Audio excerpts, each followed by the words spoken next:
नमस्कार, खबरों की खबर में आपका स्वागत है। जगदीप धनखड़ के इस्तीफे के बाद कैपिटल टीवी ने सबसे पहले आपको बताया था कि इस्तीफा हुआ नहीं, इस्तीफा लिया गया है। He has been sacked. अब खबर एक और बड़ी इंटरेस्टिंग आई है कि शाम 5 बजे, जिस दिन उन्होंने 9:30 बजे इस्तीफा दिया,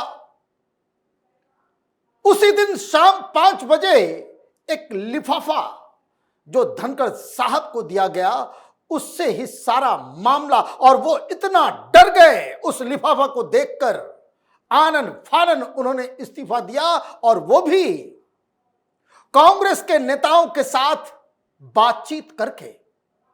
शायद उनको यह आश्वासन, यह बात समझ में नहीं आई कि अब तक कांग्रेस पार्टी आपका इस्तेमाल कर रही थी, आप उस ट्रैप में जानबूझकर अपनी महत्वाकांक्षा की वजह से आप उसमें शामिल हो गए।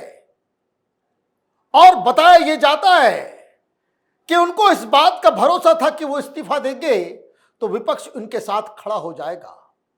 जब तक प्रधानमंत्री मोदी का ट्वीट नहीं आया, तब तक कुछ विपक्षी नेताओं ने बयान तो दिए, लेकिन अब सारे लोगों ने जगदीप धनखड़ को भुला दिया। अब कोई बयान नहीं आ रहे। क्यों? क्योंकि लोगों को समझ में आ गया है यह लिफाफा इतना खतरनाक था कि जिसका कोई जवाब न तो विपक्ष के पास था, न जयराम रमेश के पास था, न कपिल सिब्बल के पास था। वो तमाम लोग जो पिछले 3-4 महीनों से धनखड़ साहब के साथ मिलके एक साजिश रच रहे थे, प्रधानमंत्री मोदी की सरकार को गिराने की साजिश रच रहे थे, वो लोग भी सदमे में आ गए, सहम गए। तो क्या है वो उस लिफाफे का राज, वो मैं आपको बताऊंगा। लेकिन 21 तारीख को एक और बड़ी बात हुई थी जिसका अब खुलासा हुआ है, और वो ये कि इन्होंने तो लक्ष्मण रेखा सवेरे ही क्रॉस कर दी थी। जब प्रधानमंत्री को लेकर के उन्होंने एडवाइजरी कमेटी की बैठक में एक सवाल पूछ दिया, अब छन छन के खबर आ रही है। पहले पत्रकार दबी जुबान में बातें कर रहे थे, कैपिटल टीवी ने ये सारी कहानी आपको बताई, लेकिन एक नई जानकारी, ये एक सवाल प्रधानमंत्री के लिए जो धनखड़ साहब ने पुट किया या पूछा, और दूसरा ये लिफाफे का राज। तो पहले चलते हैं सिलसिलेवार तरीके से कि उस दिन सवेरे सवेरे क्या हुआ। On July 21 morning, Dhankhar attended the business advisory committee of राज्य सभा. He had asked ministers to ask the government when the prime minister would speak in the house on Operation Sindoor. This question reportedly made the minister upset, as they said that neither the chair nor the opposition can decide when the PM will speak in the house. जो सवेरे business advisory committee की बैठक हुई, अब इस चीज को समझिए, और वहां तमाम पार्टी के लोग थे, और उस मीटिंग में किरण रिजिजू और मेघवाल साहब भी थे। और उनको क्या कहा गया? उनको कहा गया कि पहले आप पता करके आके बताओ कि भाई प्रधानमंत्री मोदी कब बोलेंगे। अब ये बीजेपी के दोनों मिनिस्टर, उनके तो होश उड़ गए कि भाई ये क्या चल रहा है, ये उपराष्ट्रपति ये कौन होते हैं डिसाइड करने वाले, और ये किस तरह का सवाल है कि मैं प्रधानमंत्री जाकर के पूछ के आऊंगा कि भाई आप कब भाषण देंगे, आप टाइम बताइए। क्या मतलब है इसका? ऑपरेशन सिंदूर के ऊपर प्रधानमंत्री जवाब दें, ये तो सोनिया गांधी, राहुल गांधी और उनके तमाम विपक्षी पार्टियां डिमांड कर रही थी। ये तो प्रधानमंत्री मोदी डिसाइड करेंगे ना कि वो बोलेंगे या नहीं बोलेंगे। कल उन्होंने बोला, लेकिन यह खबर कब आई? यह कल दिन में आई कि प्रधानमंत्री जवाब देंगे, राज्यसभा में बोलेंगे या नहीं बोलेंगे, अभी तक किसी को मालूम है? नहीं मालूम है। यह डिसाइड प्रधानमंत्री करेंगे, यह सरकार करेगी। लेकिन जैसे ही आपने यह सवाल किया, पहले से ही इनके बहुत सारे कारनामे जो है वो चल रहे थे। लोगों को मालूम चल रहा था कि ये विपक्ष के नेताओं को, आरएसएस के लोगों को, भारतीय जनता पार्टी के मिनिस्टर्स को वो घर बुला बुला करके शिकायतें करते थे प्रधानमंत्री की, लोगों को इकट्ठा कर रहे थे। उनको लग रहा था कि अभी, और वो बेसिकली एक सेरेमोनियल पोस्ट होता है राष्ट्रपति का, उपराष्ट्रपति का, और आप पॉलिटिकली एक्टिव होकर के आप अपोजिशन का एक लीडर के रूप में आप अपने आप को प्रस्तुत करना चाह रहे थे। तो ये जब खबर आई, ये दोनों लोग निकले, जाकर के बताया कि धनखड़ साहब तो ये कर रहे हैं। इमीडिएटली माजरा समझ में आ गया। उसी वक्त प्रधानमंत्री मोदी ने डिसाइड कर लिया कि ये तो अब मामला आगे जा रहा है। और ये भी समझ लीजिए कि सरकार ने यह तय किया था कि जस्टिस वर्मा का जो इंपीचमेंट है, क्योंकि प्रधानमंत्री मोदी भ्रष्टाचार के खिलाफ लड़ने का पूरा सेहरा वो सरकार को देना चाह रहे थे, और लाजमी भी है क्योंकि यही कांग्रेस पार्टी, यही विपक्ष के लोग, कपिल सिब्बल हो या मनु सिंघवी हो, वो तो ओपनली जस्टिस वर्मा को डिफेंड करने में लगे हुए थे। तो संख्या इनके पास नहीं, इंपीचमेंट होना ही होना था।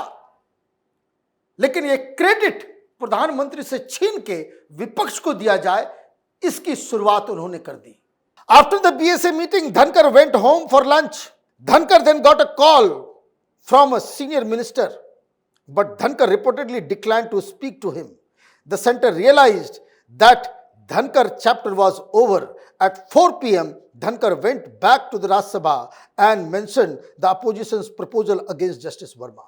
और जब ये बात हुई, देखिए एक चांस दिया गया कि ये जो आप प्रधानमंत्री के लिए सवाल पूछ रहे हो कि वो कब बोलेंगे, हु आर यू, तो ऑब्वियस सी बात है कि ऊपर तक बात गई। फिर एक मंत्री ने इनको फोन करके ये पूछा, बातचीत करने की कोशिश की, इन्होंने फोन ही नहीं उठाया। फोन किसका उठ रहा था? तो जयराम रमेश का, अपोजिशन लीडर्स का। ये खिचड़ी आप पका रहे थे। और उसके बाद 4 बजे आप वापस राज्यसभा आए और वो आपने कांड कर दिया। सिर्फ अपोजिशन के द्वारा साइन किए गए नोटिस को आपने एक्सेप्ट कर लिया। सिर्फ यही नहीं किया, आपने जस्टिस यादव के केस को भी कहा कि इसको फिर से रीथिंक करेंगे। उसमें कुछ साइन का गड़बड़ हो गया है।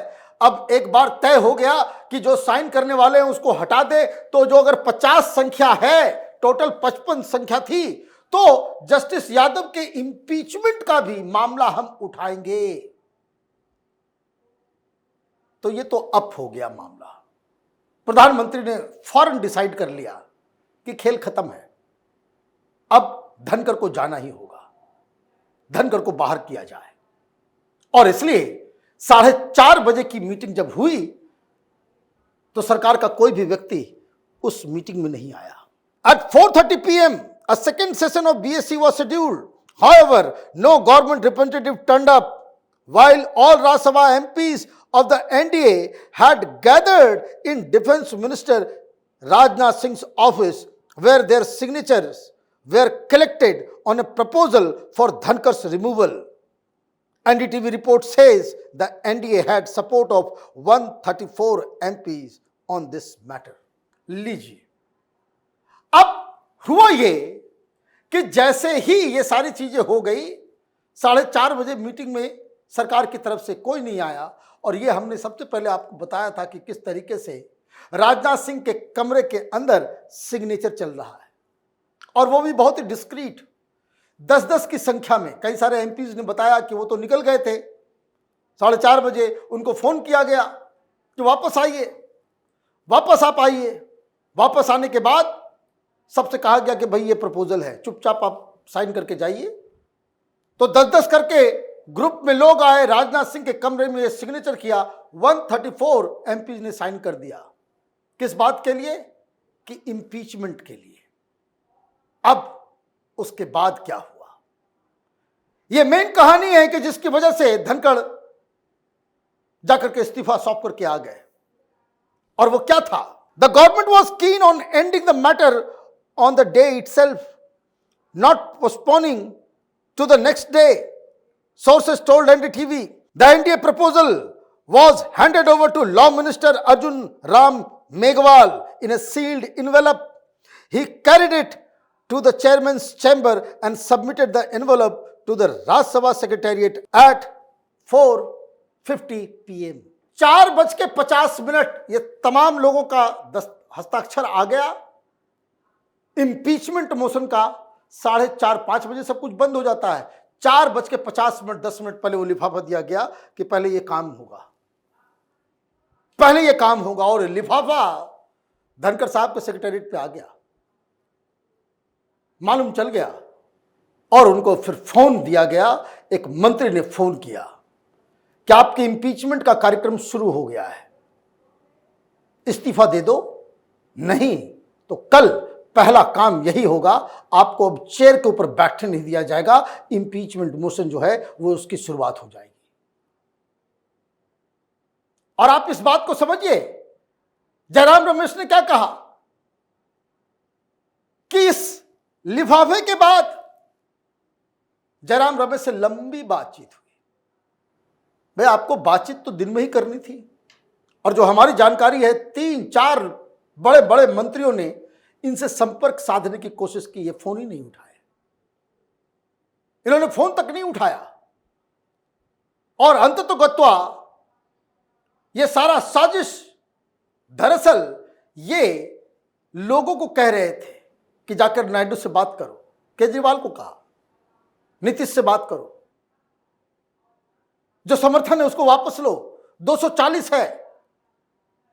तो जब आप ये काम करोगे और राज्यसभा को आपने बना दिया एक मोदी को लज्जित और बेइज्जत करने का एक प्लेटफॉर्म आप बनाना चाह रहे थे, तो आपको तो रहने का कोई अधिकार ही नहीं था।